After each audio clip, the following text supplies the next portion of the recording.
সঙ্গে তৃণমূলের লড়াই হচ্ছে, আর তাদের একটা গোষ্ঠী গিয়ে বিজেপির ঝান্ডা ধরছে। বিজেপি এলো কোত্থেকে? যারা বলেছিল তৃণমূল বিজেপিকে আটকাবে, যখন কংগ্রেসের শাসন ছিল, যখন বামফ্রন্টের শাসন ছিল, বিজেপি ছিল। মমতা ব্যানার্জিকে আরএসএস দুর্গা সাজালো, আর তারপরে মমতা বলল এলোমেলো করে দে মা, লুটে পুটে খাই। মমতা ব্যানার্জি হেজাব পরে একটু মৌলানা মৌলবীদের নিয়ে একটু লা ইলাহা ইল্লাল্লাহ মুহাম্মাদুর রাসূলুল্লাহ ইনশাআল্লাহ মাশাআল্লাহ বলে মমতাজ সাজলেন। আমাদের হিন্দু ভাই বোনদেরকে গিয়ে বিজেপি বলল দেখো সব মুসলমানরা নিয়ে নিচ্ছে, 10,000 মাদ্রাসা করে দিচ্ছে, মেডিকেল কলেজ করে দিচ্ছে ভাঙড়ে, ফুরফুরায় রেল লাইন করে দিচ্ছে, কিচ্ছু করেনি। কিন্তু মমতাকে মমতাজ সাজালো। তাহলে যে ধর্মনিরপেক্ষ মানুষ ছিলেন তাদের যা রাগ মমতার উপরে হওয়ার কথা ছিল তা মমতাজের উপরে হলো।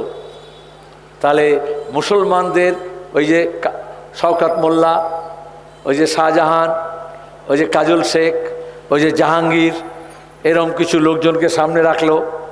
পেছনে তো অভিষেক টাকা কামাচ্ছে, টাকা তো লুট করলো পার্থ, টাকা তো লুট করছে জ্যোতিপ্রিয় মল্লিক, কিন্তু সামনে কিছু গুন্ডা বদমাইশ রাখলো। আর শুভেন্দু যে তৃণমূল ছিল সে বিজেপি ঝান্ডা নিয়ে বলল ওই মুসলমানরা এসব করছে।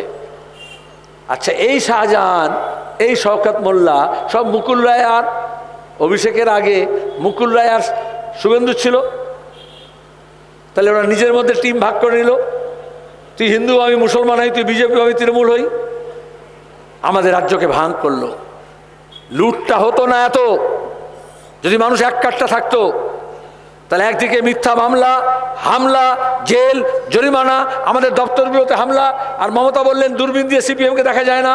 আর তারপরে বললো তাহলে কে হবে? বলে তৃণমূলকে আটকাতে হলে 56 ইঞ্চি ছাতি চাই। করলো 56 ইঞ্চি, ধরলো। বারবার আমাদের সিজিও কমপ্লেক্সে যেতে হয়েছে, ইডিসিবিআইকে বলতে হয়েছে। আমাদের উকিলরা কোর্টে গিয়ে আইনজীবীরা সমস্ত ডকুমেন্টস দিয়েছেন। যতদিন চৌকিদার আছে দিল্লিতে ততদিন এই অভিষেক আর মমতা আছে। এখানেই হচ্ছে ষাটঘাট। এই জন্য আমরা বললাম এটা সেমিফাইনাল। কংগ্রেস, বাম, আমরা আইএসএফকে বলেছিলাম চলে এসো সবাই একসঙ্গে লড়াই করি, কিন্তু সবার শেষ পর্যন্ত লড়ার মুরদ হয় না। কিন্তু কংগ্রেস আর বামফ্রন্ট মিলে আমরা বললাম এটা সেমিফাইনাল। গোটা দেশে বিজেপিকে হারানোর জন্য কে লড়ছে? তৃণমূল লড়ছে। আসামে, রাজস্থানে, মধ্যপ্রদেশে, কেরালায়, তামিলনাড়ুতে, অন্ধ্রপ্রদেশে, বিহারে কোথায় তৃণমূল? এটা পার্লামেন্টের ভোট, পাড়ার ভোট না। আজকে বিজেপির হাওয়া যখন পাতলা হয়েছে, মমতা ব্যানার্জি আবার নতুন করে সিএএনআরসির কথা বলছেন। কারণ গতবারে ভোটে সিএএনআরসির নাম করে হিন্দু মুসলমান ভাগ করা হয়েছিল, তারপরে ভোট হয়ে গেল খেল খতম, পয়সা হাজাম। এখন আবার বিজেপি তৃণমূল মিলে, সেদিন অভিষেক বনগাঁতে গিয়ে বলছে আমি সিএকে সমর্থন করি। পরের দিন মমতা বলছে শর্ত আছে কিন্তু আমি সমর্থন করি। তাহলে ক্যাকাছিচি কেন করেছিলেন যদি সমর্থন করেন? সেই তো মল খাসালি, কেন লোক খাসালি? আসলে প্রথম থেকে বিজেপির নীতির বিরুদ্ধে তৃণমূল না, তৃণমূলের কাজ কারবারের বিরুদ্ধে বিজেপি না।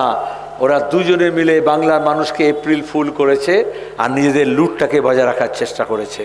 দিল্লিতে মোদির লুট আর রাজ্যে দিদির লুট।